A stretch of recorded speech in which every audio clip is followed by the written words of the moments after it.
রাহুল, আমি বাবুই বলি, কিন্তু বয়সে আমার থেকে ছোট। হঠাৎ সে আমাদের ছেড়ে চলে গেল। স্পিডবোট থেকে পড়ে গিয়ে অকালে তার জীবন শেষ হয়ে গেল। আমি শুধু তার কথাই ভাববো এই কারণে, এই কদিন আগে আমার কাছে এলেন, আমার উল্টো দিকে বসে কত কথা হলো, একটা ইন্টারভিউ হলো, সেই সময় কত হাসি, গল্প, গান। আজকে আমাদের ছেড়ে তিনি বিদায় নিলেন। জন্ম আর মৃত্যু এই দুটোর ওপরে মানুষের কোনো হাত নেই, এইটি বোঝা গেল।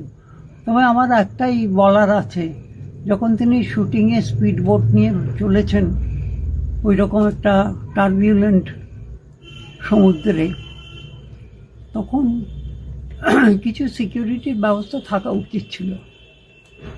বিদেশ হলে লাইফ বোট থাকতো এবং তাকে পাহারা দেওয়ার জন্যে, জলে পড়ে গেলে উদ্ধার করার জন্যেও ব্যবস্থা থাকতো। আমাদের এই দেশে আমরা সব কিছুই বড্ড ক্যাজুয়ালি দিই, যার ফল আমাদের ভোগ করতে হয়। আমি তার ডিপার্টিং সোল বা আত্মার মুক্তি কামনা করি।